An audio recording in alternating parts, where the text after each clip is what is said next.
ఎట్టకేలకు కోడికత్తి శ్రీనుకు బెయిల్ వచ్చేసింది. ఇక జగన్కు గుదిబండగా మారనున్నాడా? జగన్ అధికారంలోకి రావడానికి నాటి కోడికత్తి కేసు ఎంతగానో ఉపయోగపడింది. చంద్రబాబే చేయించాడనే ప్రచారం చేసింది వైసీపీ. దానిలో కుట్రకోణం లేదని ఎన్ఐఏ వెల్లడించింది. 5 ఏళ్లుగా విచారణ జరుగుతూనే ఉంది. ఇంతకాలం ముద్దాయిగా జైల్లోనే ఉన్న శ్రీను భవిష్యత్ కార్యాచరణ ఎలా ఉండనుంది?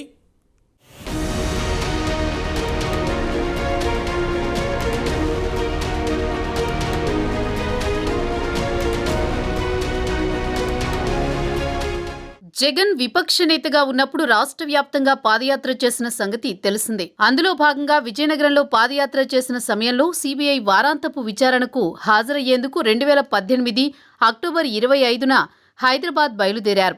విశాఖ ఎయిర్పోర్ట్లో జగన్పై జనుపల్లి శ్రీనివాసరావు అనే యువకుడు కోడికత్తితో దాడి చేశాడు. అప్పట్లో చిన్న గాయంగా చెప్పుకొని జగన్ హైదరాబాద్ వెళ్లిపోయారు.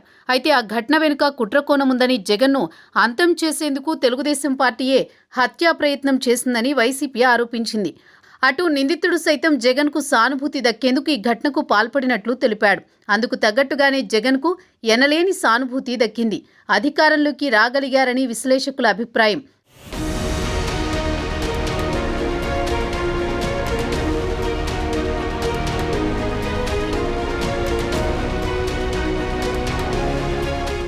ఐదేళ్లుగా నిందితుడు జనుపల్లి శ్రీనివాసరావుకి మాత్రం జైలు నుంచి విముక్తి లభించలేదు.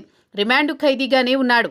ఎన్ఐఏ విచారణ పూర్తి చేసి ఇందులో ఏ కుట్రకోణం లేదని న్యాయస్థానానికి చెప్పింది. కానీ జగన్ మాత్రం లోతైన విచారణ జరపాలని కోరుతున్నారు. అసలు కుట్రేలేని కేసులో లోతైన దర్యాప్తు అవసరం లేదని ఎన్ఐఏ చెబుతోంది. ఈ 5 ఏళ్లలో జగన్ ఒక్కసారి కూడా విచారణకు రాలేదు. ఈ నేపథ్యంలో నిందితుడికి బెయిల్ దక్కకుండా వ్యవస్థలను మేనేజ్ చేస్తున్నారన్న అపవాదు సైతం జగన్పై ఉంది. నిందితుడు శ్రీనివాసరావు దళిత యువకుడు, వైసీపీ వీరాభిమాని. జగన్కు సానుభూతి దక్కాలని తాను కోడికత్తితో దాడి చేసినట్లు చెబుతున్నాడు. ఈ కేసు విచారణ విజయవాడ కోర్టు నుంచి విశాఖకు మారింది. ఈ దాడి వెనుక వైసీపీ పక్కా వ్యూహముందని నిందితుడు తరపు న్యాయవాది చెబుతున్నారు. మంత్రి బొత్స మేనల్లుడు శ్రీనివాసరావు ఈ కోడికత్తిని సమకూర్చారని బాహాటంగానే ఆయన వ్యాఖ్యానించారు. అటు నిందితుడు తల్లి, సోదరుడు సీఎం జగన్ను కలిసేందుకు పలుమార్లు ప్రయత్నించారు.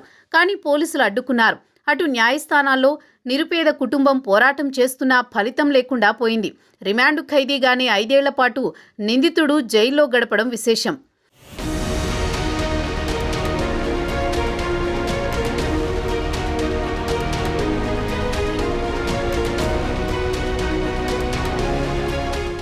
కోడికత్తి కేసులో లోతైన దర్యాప్తు చేయాలంటూ గత ఏడాది జూన్ 25న సీఎం జగన్ పిటిషన్ దాఖలు చేశారు.